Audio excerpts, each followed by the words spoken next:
A bloody morning in California. Early morning on November 5th, 1989, the sky was still dark when a 41-year-old woman stepped into a luxurious mansion in La Jolla, California. This house was no longer hers. It now belonged to her ex-husband and his new bride. She walked quietly, carrying a gun in her hand. Just minutes later, 5 gunshots shattered the quiet night. 2 bodies, one male, one female, lay slumped on the bed. Blood soaked the freshly changed wedding sheets. The killer? Not a thief, not a hitman. It was Betty Broderick, the ex-wife, the mother of 4 children. She didn't run. She didn't deny it. She calmly called 911 and said, "I shot them. They stole my life." The Betty Broderick case quickly became one of the most shocking crimes of passion in America. A true story of love, betrayal, rage, loss of control, and justice. But what made this case extraordinary wasn't just the 2 deaths. It was the haunting question that still echoes to this day. When a wife is betrayed, stripped of her identity, pushed out of her own life, is revenge still a crime or the final cry of a shattered soul? Introducing Betty Broderick, the story of a shattered American dream. Betty Ann Broderick was born in 1947, and she was the quintessential post-war American woman. She was beautiful, intelligent, and raised in a strict Catholic family in New York. From a young age, she was taught that a woman's purpose was to marry, have children, and support her husband. In 1969, at the age of 22, she married Dan Broderick, an ambitious medical student. The early years of their marriage were far from easy. Dan continued his education, first in medicine, then switching to law at Harvard. During all those years, Betty worked full-time, gave birth, raised their children, paid tuition, and took care of the household. She was the woman behind Dan's success, a husband she believed she had sacrificed her entire life for.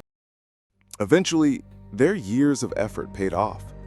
Dan became a highly successful medical malpractice attorney in California, earning hundreds of thousands of dollars a year. The Brodericks lived in a large house near the coast, had 4 beautiful children, and mingled with the upper class at lavish parties. From the outside, they were the perfect example of the American dream. Successful, happy, fulfilled. But beneath the surface, a storm was quietly brewing. The calm before the storm, when the other woman appears. In 1983, Dan hired a 21-year-old woman named Linda Kolkina as his personal assistant. Linda was young, beautiful, and charming, a former flight attendant. At first, Betty trusted her husband, but then the signs started to appear. He came home late and hid phone calls. The young secretary was always by his side at social events. Betty began to suspect and faced the one thing every wife dreads: her husband was changing. Dan denied everything, but in 1985, he filed for divorce. A dream turned into a nightmare. Betty was pushed out of the very home she helped build. She lost custody of her children, lost financial control, lost her social status. To the public, she became the crazy ex-wife. But in Betty's mind, she was the woman betrayed and erased from her own life.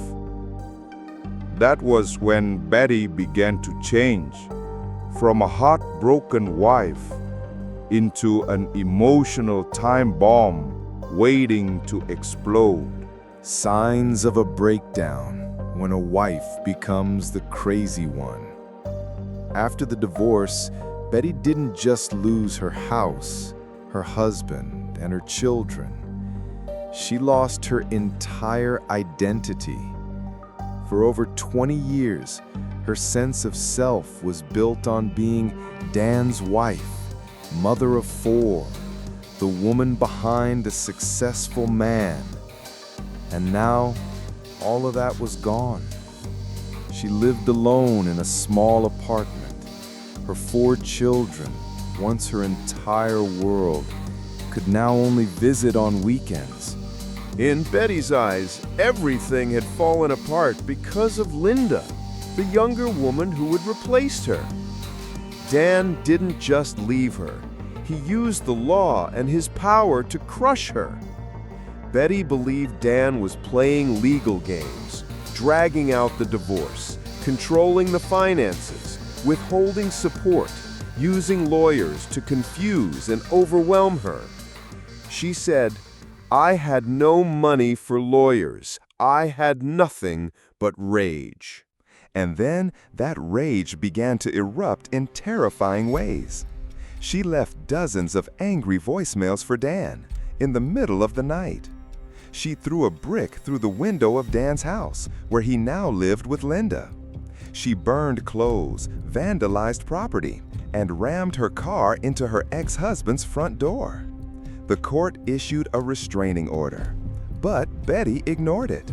Was this the behavior of a mad woman, or the reaction of a desperate soul, screaming because no one would listen? When society labels women as crazy, society is quick to brand women who lose control after divorce the crazy ex-wife. Local newspapers started reporting the drama. Friends pulled away. Families stayed silent. Dan, now powerful and respected, was painted as the good husband being harassed. And Betty? She became the nightmare. But through the lens of psychology, a different picture emerges. According to mental health experts, Betty showed signs of prolonged post-divorce depression, emotional dysregulation caused by continuous trauma, identity crisis after years of total dependence on her husband. She had no career, no social support, no one who believed her. Betty's daughter, Kim Broderick, later wrote in her memoir, "My mother wasn't born a bad person. She just couldn't handle being abandoned." And then, when Dan married Linda in 1989, it was as if Betty finally collapsed for the last time. To the world, that wedding day was a celebration. But to Betty, it was the day everything truly ended. 1 month after that wedding, Betty picked up a gun, and a cold-blooded crime was committed. A bloody morning, a crime of love or hate? November 5th, 1989. The city of San Diego was still cloaked in darkness at 5 a.m. Inside a luxurious mansion in Mustang Hills, the newlyweds, Dan Broderick and Linda Colquena, were fast asleep. No one knew that Dan's ex-wife, Betty Broderick, had just pulled up outside. In her hand was a .38 caliber Smith & Wesson revolver and an old key, one that used to unlock the door to this very home. Betty quietly entered through the back door, passed through the kitchen, and climbed the stairs. Her hands trembled slightly, but her steps were steady. She didn't scream. She didn't cry. There was only silence, the kind of silence that comes before death.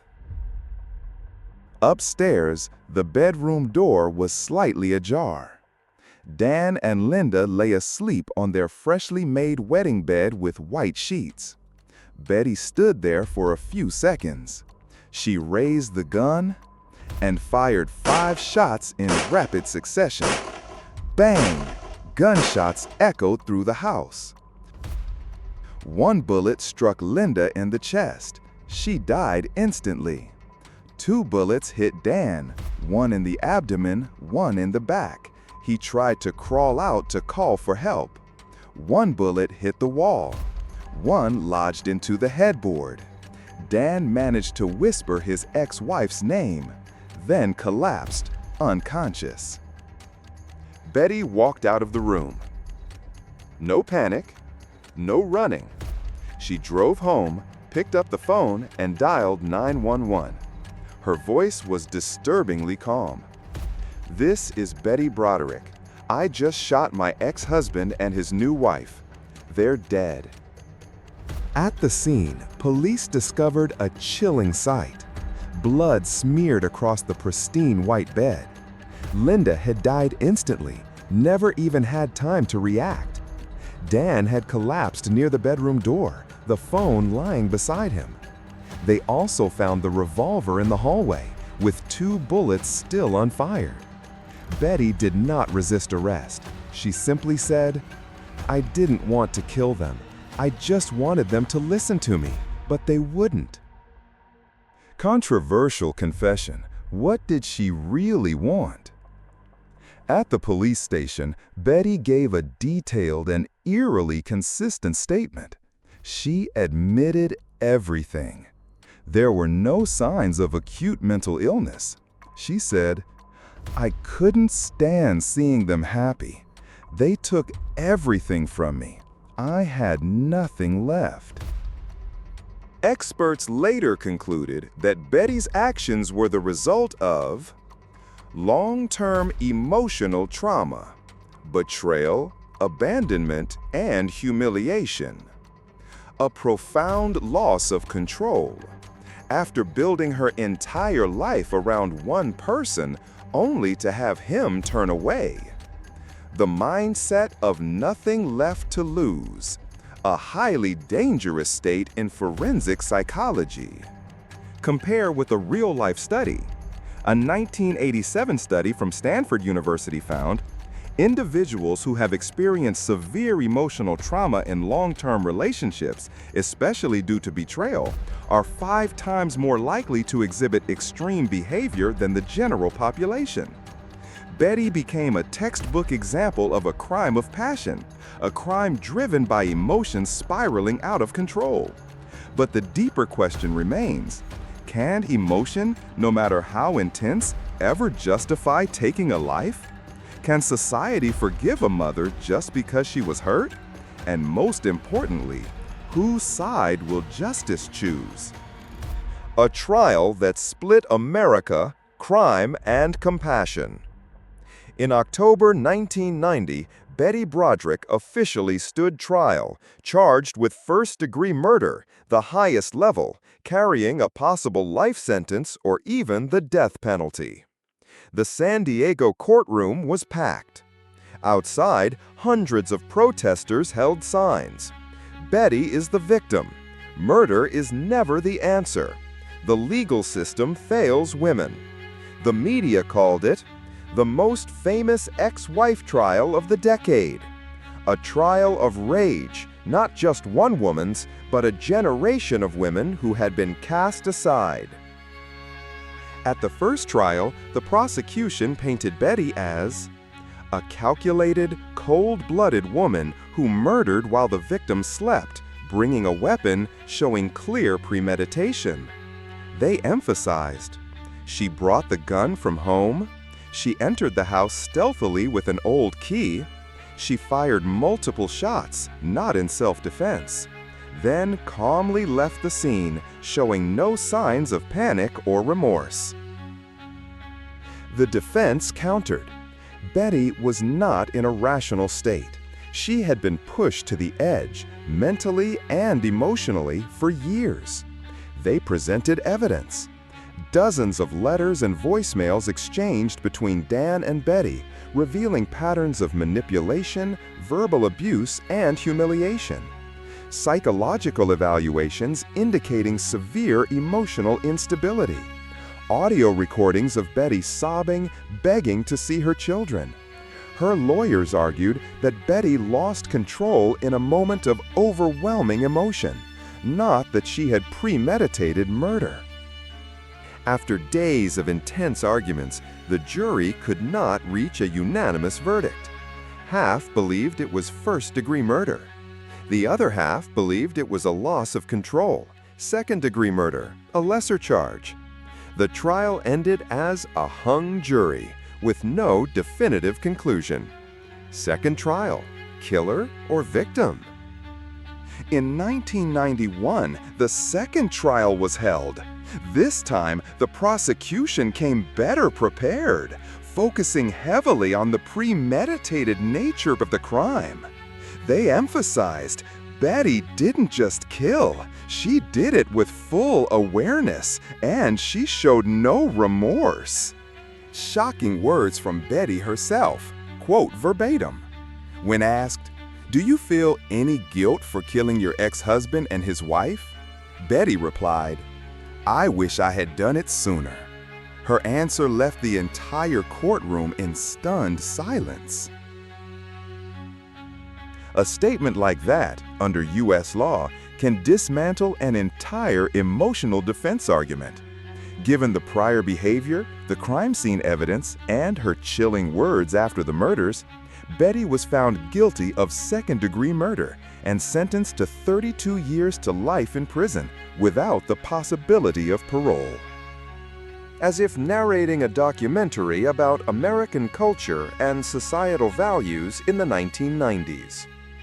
Following the verdict, American society split into two sharply opposing camps. Pro-Betty supporters. Betty was a victim of betrayal, emotional abuse, and psychological oppression.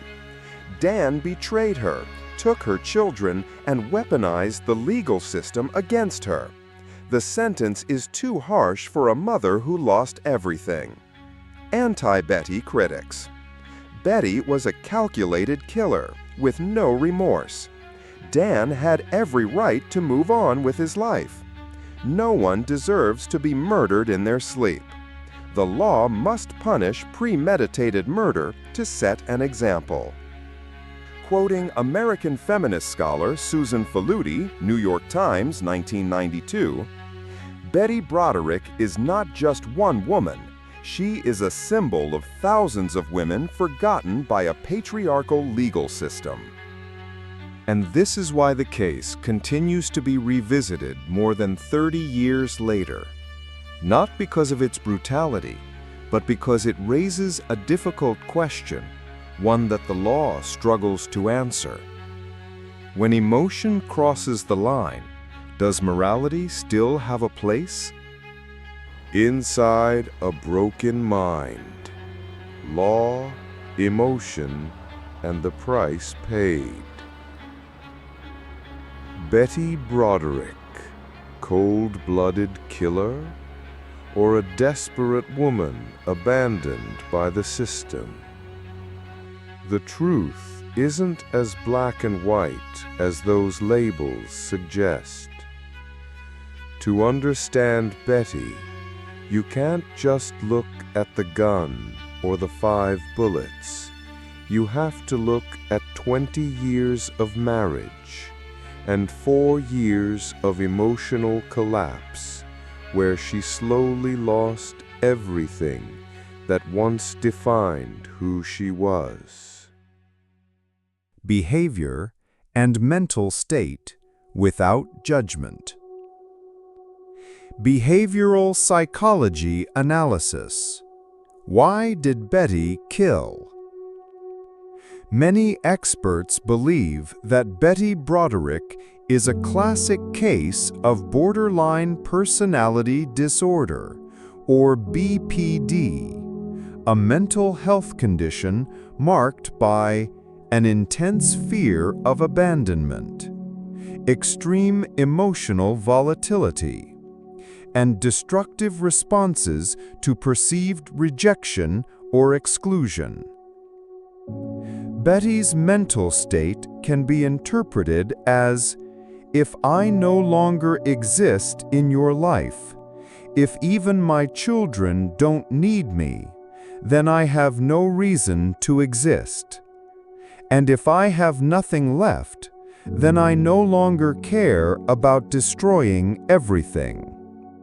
A series of crimes of passion cases in the U.S. follow a disturbingly similar pattern: betrayal, loss of child custody, financial control, social erasure, and finally, a snap moment, an emotional explosion beyond control leading to murder. From the lens of modern law, is justice deep enough? In 2010 and again in 2017, Betty applied for parole. Both requests were denied. She remains incarcerated at the California Institution for Women and will be eligible for parole again in 2032 when she will be 85 years old. To this day, Betty continues to insist, "I'm not a bad person. I was just treated too badly for too long, and I broke." The Betty Broderick case is more than just a crime story.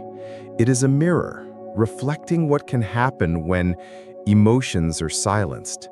A person is stripped of their voice, and justice becomes a game of power.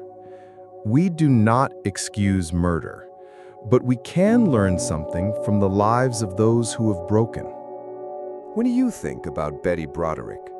Was she a victim of a patriarchal system or a dangerous killer who deserves to be punished for life?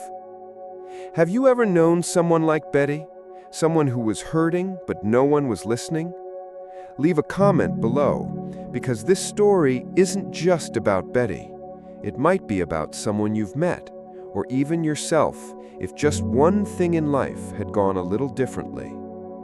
If you want to keep exploring cases where emotion, morality, and justice collide, subscribe to the channel, because every week we tell stories that aren't just about crime, they're about what it means to be human.